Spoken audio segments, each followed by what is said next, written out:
light bulb in my new apartment flickered for a few moments before it completely went out. My computer also shut down, leaving me in total darkness. Outside, I heard my neighbors yell as every light in the city had gone off. Sighing, I used my smartphone to generate a little bit of light. I unplugged my computer and my power banks, silently praising myself for charging them earlier. I got off from the ergonomic chair and went to the kitchen. I lived in a studio apartment. I bumped into some furniture and almost broke a flower vase along the way. Muttering curse words under my breath, I looked around the pantry for candles. I was sure I bought some last week, I said to myself as I scoured the pantry. When I finally found some, I lit them with a gas lighter and placed them on the countertop and table. I also drew the curtains. The heavy rain continued falling. Every time the lightning flashed and thunder boomed, my neighbor's dogs would bark incessantly. I smiled. The noise reminded me of my dogs that I left back home. It's been raining for over 5 hours now, I said to myself. I went back to my bed and stared mindlessly at the dark corner. The rain always reminded me of the stories my parents told me when I was young.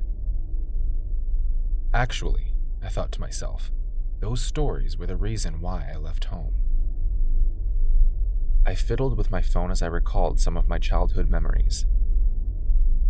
My family and I lived in an ancestral house, inarguably the largest in our neighborhood.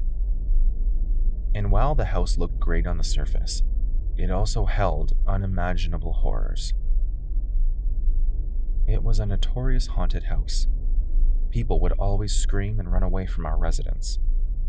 According to my neighbors, they would often see a woman standing in front of our silver-colored gate, especially when my grandmother fell ill and died.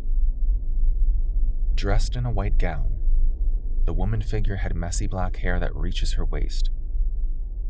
And while she had no face, you would still know if she were staring at you. The woman would eerily stand beside the gate, watching brave passerbyers like a loyal guard dog. Sometimes, though, she would walk with people who caught her interest. And as if teasing them, the woman would also match their pace. She would still catch up to you even if you ran. Inside the house, we were plagued with unimaginable nightmares. Since childhood, I often saw faceless, ghastly women walking down the corridor. Sometimes, as if they were living beings, they would also curiously peek at me. I would ignore them, though. We were forbidden from entering some of the rooms. Of course, it was for our sake. One time, however, when my brother and I played hide and seek, I accidentally entered one of those forbidden rooms.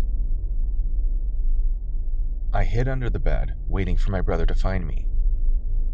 And when I saw a pair of legs, I immediately grabbed a leg and shouted, "You lose!" When I came out, though, the owner of the legs was a faceless woman shrouded in black. That was one bad memory that gave me goosebumps. Outside, heavy rain continued to fall, making loud thuds on the rooftop. I looked at the time.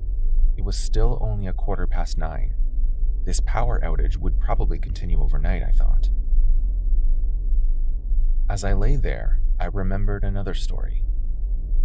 One my mother once told me when I was young. It was nighttime and the weather was similar to today, heavy and depressing. The whole neighborhood had also suffered from a long blackout. According to Mom, when the power outage happened, she went inside the house to tell my cousin to light some candles. Carrying a lighter, she entered my cousin's room and saw someone sitting on the bed. And since the room was dark, she assumed that it was my cousin Joe. "Joe, go light the candles. Here's the lighter," she instructed him, handing it over. The person silently reached their hand toward the lighter. However, their hand stopped mid-air, awkwardly hanging. That person's weird action irritated Mom. "Why won't you take it?" she asked her, her voice rising. Mother attempted to push the lighter into the person's palm when someone in the kitchen suddenly talked to her. "Aunt Joyce, who are you talking to?" It was Joe's voice. Mother suddenly felt cold sweat on her back as goosebumps rose over her body.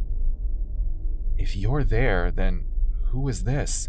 she asked, her voice shaking. However, the person sitting on the bed had already vanished. I snapped out of my thoughts when my smartphone buzzed. It was a heavy rainfall warning message. I sighed, thinking about how I was trapped inside this apartment for days. "Thank God I'm not in that haunted house anymore," I said to myself, relieved. Back in our ancestral house, I often wasted my time staying outside the residence because I was terrified. I was always alone, especially during nighttime, my family away at work. But in my new studio apartment, I was comfortable.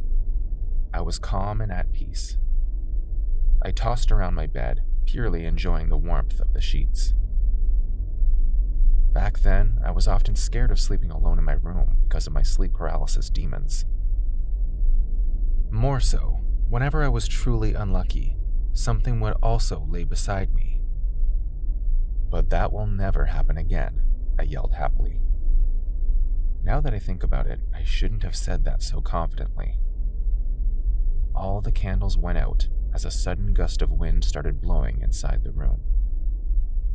Cold sweat began forming on my back as my eyes largened. I hadn't opened my windows earlier. And as the floor started creaking, I have come to realize something new.